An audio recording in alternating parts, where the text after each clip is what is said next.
జనసేన గాని బీజేపీ గాని పార్టీల ప్రస్తావన అనవసరం అండి. రాజధాని మ్యాటర్ మీద సినిమాలో ఏం లేకపోవచ్చండి, సినిమాలో లేకపోవచ్చు. ఉన్న కాన్సెప్ట్ లో వాళ్ళు సానుకూలమైనటువంటి స్పందనతోనే ఉన్నారు, మొదటి నుంచి ఇదిగానే ఉన్నారు. వాళ్ళు చెప్పాలి సార్, అది ఎందుకు చెప్పట్లేదు?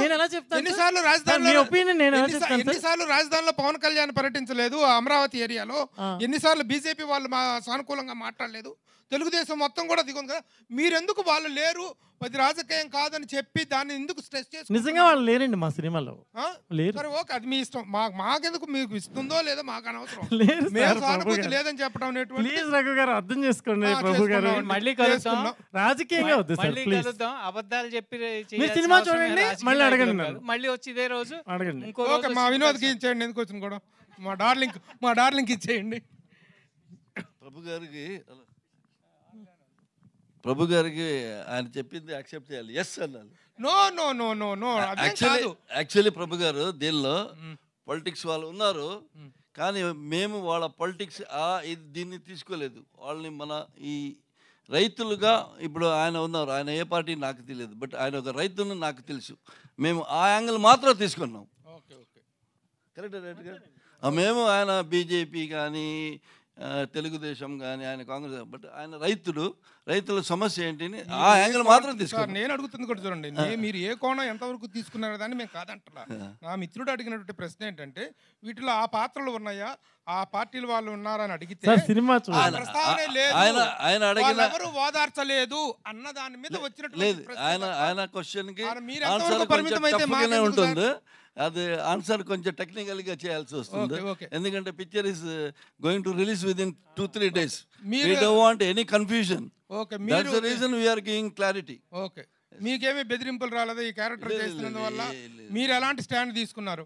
నేను బెదిరింపు గురించి 1% కూడా ఆలోచన చేయలేదండి. ఎవరో ఎక్కడైనా దొరికినప్పుడు చెప్పారు, ఏంటి సార్ మీరు సీనియర్ యాక్టర్, మీరు యాక్ట్ చేస్తున్నారు, నేను చేయలేదంటే ఇంకొకటి చేస్తాడు, అందుకే నేను చేసేసాను అన్న.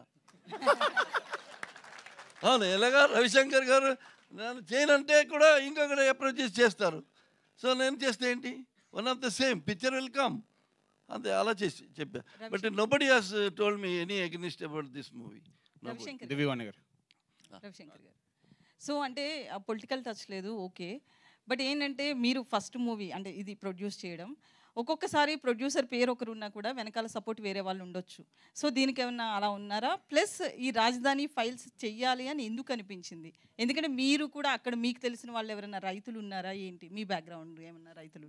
వెనకైతే ఎవరు లేరు, ఇక్కడ లేరు, ఎక్కడా లేరు. ఎప్పుడు నాది ఒంటరిగానే వచ్చాను. Okay, so I'm not a person born with golden spoon కాదు. స్వశక్తితో పైకి వచ్చాను, సొంత ఆలోచనలతోనే. నేను ఈ మీడియాలోకి వచ్చినప్పుడు, ఇంటర్నెట్ మీడియా అనేది 24 ఏళ్ల క్రితం, ఇక్కడ ఉన్న చాలామందికి అసలు ఇంటర్నెట్ ఏంటో కూడా తెలిసి ఉండకపోవచ్చు. ఆ రోజు ఇంటర్నెట్లో వీడియో చూపిస్తారా అని హేళన చేసిన వాళ్ళు కూడా చాలామంది ఉన్నారు. ఇంటర్నెట్లో కూడా వీడియో చూపించచ్చా అని గొడవ పెట్టుకుని వెళ్ళిపోయిన పార్ట్నర్లు కూడా ఉన్నారు. సో అది వాళ్ళు నిజమైంది. వాళ్ళు వేలాది మంది బతుకుతున్నారు, లక్షలాది మంది బతుకుతున్నారు ఈ దేశంలో. ఇండియాలోనే ప్రప్రథమంగా వీడియో చూపించిన సంస్థ మాది. ఏది 99లో. అప్పటి నుంచి ఈ ప్రయాణం ఇలా కొనసాగుతూ ఇలా వస్తున్నాం. అప్పుడు నా వెనక ఎవరు లేరు. ఇప్పుడు నేను ఒక రైతు పెట్టిన, మా ఫాదర్ వ్యవసాయం చేసేవాళ్ళు. నేను వీలైతే ఇప్పటికీ మా ఊరు వెళ్ళినప్పుడల్లా ఇప్పటికీ వ్యవసాయం చేస్తుంటా. ఆవులను పెంచుతా, గేదెలను పెంచుతా, కోళ్ళు పెంచుతా, అన్నీ ఉన్నాయి వ్యవసాయ పరంగా. ఇక్కడ కూడా వీలైనప్పుడల్లా పనులన్నీ చేస్తుంటా, వ్యవసాయ పనులు. ఇటువంటి నేపథ్యంలో ఉన్న నాకు రైతులు, ముఖ్యంగా మహిళలు రోడ్డెక్కి వాళ్ళు చేసేటువంటి వాళ్ళ బాధలు, కష్టాలు, కన్నీళ్ళు చూసినాక మనం కూడా ఏదో ఒకటి చేయాలి.